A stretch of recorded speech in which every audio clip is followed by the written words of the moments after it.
अरे प्रिया, यह कैसी बात कर रही हो?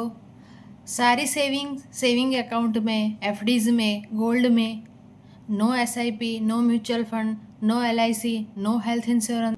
हाँ मैडम, हमारे पैसे हमारी आंखों के सामने ही रहने चाहिए। वो सिर्फ या तो बैंक के सेविंग अकाउंट में पॉसिबल है या एफडीज में पॉसिबल है। जब चाहे तब उसमें से विड्रॉ तो कर सकते हैं। और दूसरा, गोल्ड में सही है, क्योंकि गोल्ड को कभी भी चाहे तब बेच के उसमें से पैसे जोड़ सकते हैं। और गोल्ड की तो कीमत भी बढ़ती रहती है, और गोल्ड तो हमारे साथ ही रहता है हमेशा। यहाँ प्रिया ही नहीं, इंडिया में ज़्यादातर लोग ऐसा ही सोचते हैं, जिसकी वजह से वो अपनी सेविंग को बढ़ा नहीं पाते हैं। चलिए कैसे यह समझते हैं। इंडिया में सेविंग अकाउंट में 3% के आसपास इंटरेस्ट मिलता है, और यहाँ पे महंगाई का दर 6 to 7% है। यानी आपका पैसा 3% कमाता है और उसके सामने 6 to 7% महंगाई है, तो खर्च होता है, जिसकी वजह से आगे जाके जो डिफरेंस पड़ता है, जिससे दिक्कतें आती है। और इंडिया में सेविंग अकाउंट का नाम सेविंग अकाउंट नहीं, पर एक्सपेंस अकाउंट ही होना चाहिए, क्योंकि यहाँ पे पूरे महीने में आप देखोगे अपनी बैंक स्टेटमेंट तो 2 या 3 बार पैसे जमा होते हैं। बाकी सारी एंट्रीज आप देखोगे तो विड्रॉल की ही होती है। तो रियल में सेविंग अकाउंट में तो पैसे सेविंग होने चाहिए, ना कि विड्रॉ होने चाहिए। और लोग छोटी छोटी ज़रूरतों पे उसमें से निकालते जाते, तो रियल में सेविंग तो होता ही नहीं। आपकी बात तो सही है मैडम, पर गोल्ड में और एफडी में तो अच्छा रिटर्न मिलता है ना। एफडीज में रिटर्न इन्फ्लेशन रेट के आसपास का ही होता है, और ज़्यादातर लोगों को तो टैक्सेबल होता है उसका इंटरेस्ट। तो देखा जाए तो ऐसा कुछ हाथ में नहीं आता है।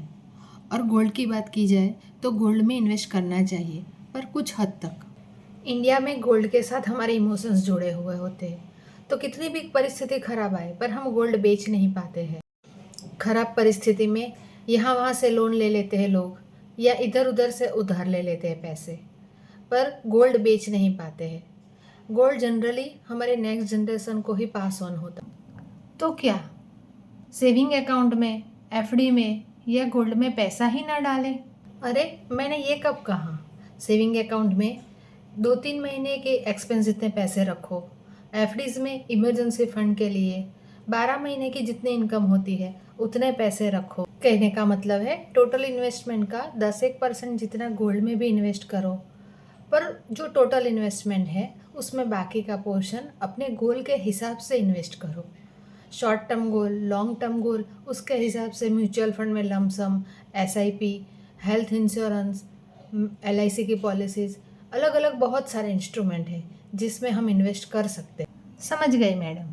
अब सेविंग और इन्वेस्टमेंट आंखों के सामने रहे इस तरह से नहीं, बल्कि जो शॉर्ट टर्म और लॉन्ग टर्म जीवन के गोल है उसको ध्यान में रखते हुए ही करेंगे। तो यहाँ पर आपको भी प्रिया के जैसा लगता है कि यस, हमें भी कंजर्वेटिव सेविंग छोड़ के एक्सप्लोर करना चाहिए अपने सेविंग को, जिससे हाई रिटर्न पा सके और हमारे गोल को पूरा कर सके, तो हमें इस नंबर पर कॉल कर सकते हैं। नमस्कार।